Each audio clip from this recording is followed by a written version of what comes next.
Good evening and a warm welcome to State of Business, RTV's primetime business news bulletin. I'm Indi Variamuat. We take a look at tonight's headlines first. President says privatization of profit-making state enterprises is not government policy. And two experts assigned to draw business and legal framework of proposed financial city. A look at your stories in detail now. President Maithripala Sirisena says selling state-owned enterprises to private sector is not his government's policy. However, the president stressed that critical decisions will be taken to revive loss-making state-owned enterprises into profit-making entities.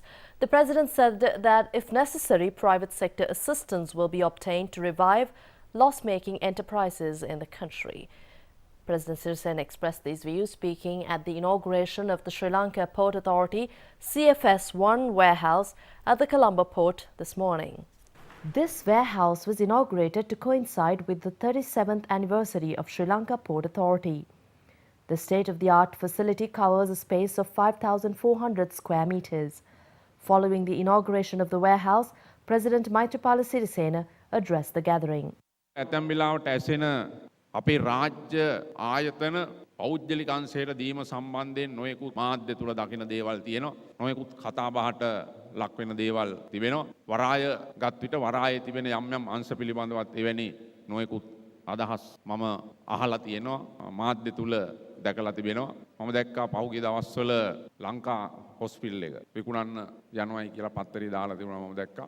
ඒ වගේම තවත් ඊටාම ඉහළ ලාභ ලබන ආයතන පිළිබඳව නම් වැලක් මම දැක්කා. ලාභ ලබන රාජ්‍ය ආයතන කිසිවක් හෝ විකිණීම සම්බන්ධයෙන් මම ප්‍රතිපත්තියක් විදියට කිසි විටකත් එකඟ වෙන්නේ නැහැයි කියන එක ඊටාම පැහැදිලිව ප්‍රකාශ කරන්නට ඕනේ. ඒ නිසා අපිට පාඩු ලබන ආයතන තිබෙනවා නම් ඒවා ඒ ආදායම් වර්ධනය කර ගැනීම සම්බන්ධයෙන් ගත යුතු පියවරන් රාශියක් තිබෙනවා. ඇතැම් වෙලාවට පෞද්ගලික අංශය සමග ඒකාබද්ධව කටයුතු කිරීමේ අවස්ථාවන් තිබෙනවා. Government has appointed two reputed experts to plan necessary framework for the proposed financial city. The office of the financial city will be established at the World Trade Center until Colombo Port City construction is complete.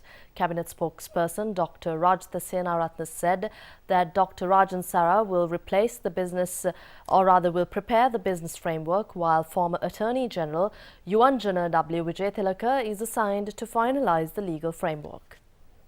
සිටි විතරක් නෙවෙයි ඒ අනුව ෆිනෑන්ෂියල් සිටි act එකකුත් ගේනවා. එතකොට ඒකේ සම්පූර්ණම මේක ප්ලෑනින් ඒගොල්ලන්ට බාර දෙනවා. ඒතර අපි ඉල්ලා හිටලා තියෙනවා චීන ආණ්ඩුවත් එක්ක මේ සැරේ කරනකොට මේ ෆිනෑන්ෂියල් සිටි එකේ මේ සංකීර්ණය ෆිනෑන්ෂියල් සිටි කම්ප්ලෙක්ස් එක හදන්න අපි ඒක ඇතුල් කරන්නට කියලා. ඇතුල් කළා මේක පෝර්ට් සිටි එකක් විතරක් නෙවෙයි මේක ෆිනෑන්ෂියල් සිටි එකක් බවට පත් කරන්නට. එතකොට තව ටික දවසකින් මේ ෆිනෑන්ෂියල් සිටි මේ මේක ප්‍රොජෙක්ට් එක ස්ටාර්ට් වෙනවා මේ ට්‍රේඩ් සෙන්ටර් එකේ.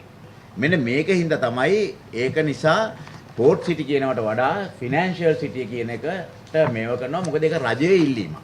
And now we take a look at a few other cabinet decisions taken this week in brief. It has been proposed in the budget 2016 to establish an agency for restructuring of financial assets for supporting the capitalization and restructure of failing finance companies. Accordingly, the Financial Assets Management Agency is to be set up. Cabinet approval was granted to prepare legal framework in this regard. It has been proposed by the budget 2016 to grant a residency visa to foreign individuals who bring in a large amount of foreign exchange into the country, and it is essential to introduce the Special Deposits Account Act to implement the proposal. Under the proposed act, individuals who remit $300,000 will be granted 10 years residency visa, and a minimum balance of $300,000 should be maintained through the 10-year period. These visa holders will not be entitled to be employed in Sri Lanka.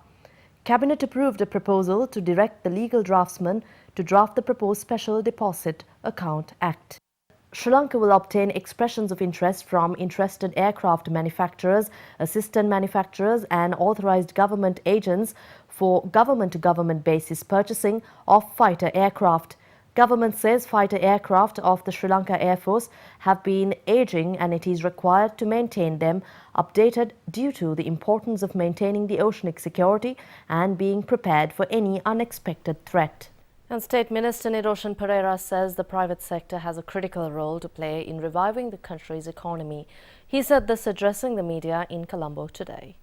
අපි වියට්නාමය ගත්තොත් ඒක දේශපාලන වශයෙන් කමියුනිස්ට් රටක් වුණත් පෞද්ගලිකාංශය තමයි මේ ආර්ථික වශයෙන් ඉස්සරහට ඒ රට තල්ලු කරගෙන යන්නේ. ඒ වගේම චීනය ගත්තත් ඒගොල්ලන්ගේ දේශපාලන න්‍යාය පත්‍රය මොනවා වුණත් ආර්ථික වශයෙන් ඒගොල්ලන් ඒ ආර්ථික ප්‍රතිසංස්කරණ කරලා තියෙනවා. ඉතින් මම හිතන්නේ අපේ රටටත් ඒ හා සමානව අපිට හිතන්න සිද්ධ වෙනවා.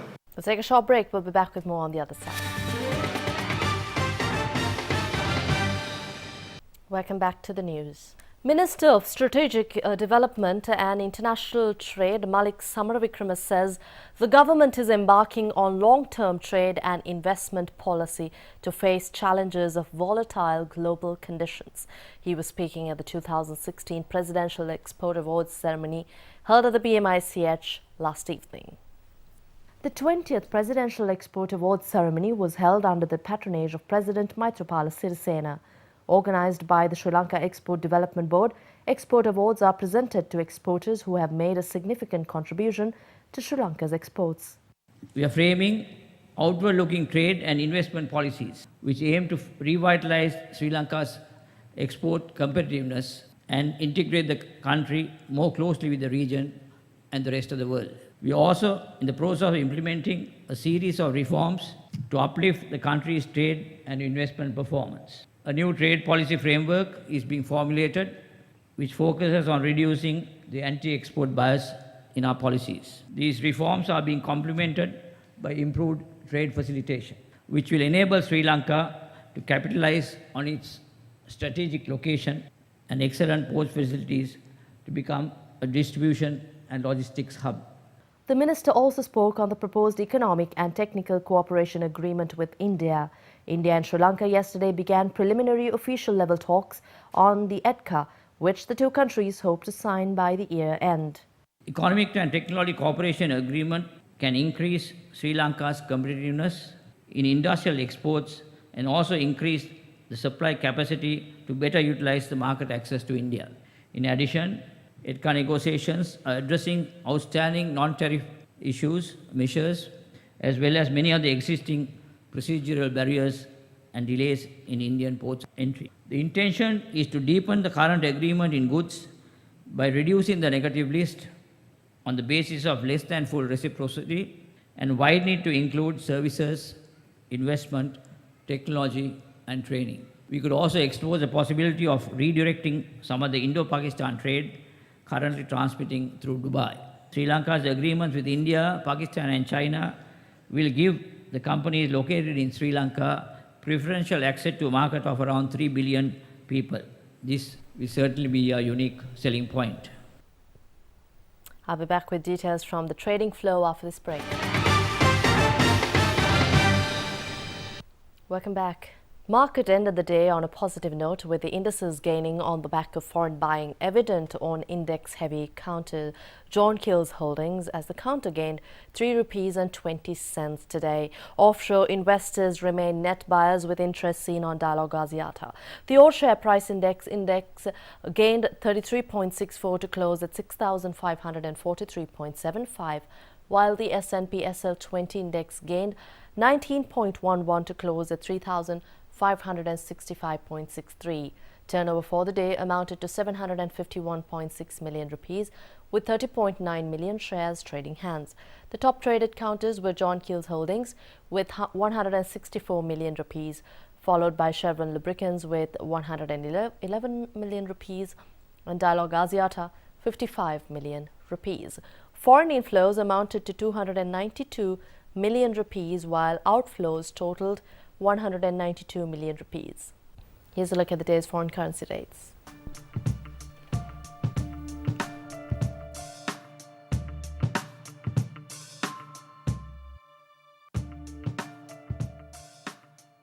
That's all from the newsroom for tonight. We'll see you again tomorrow, same time. Good night.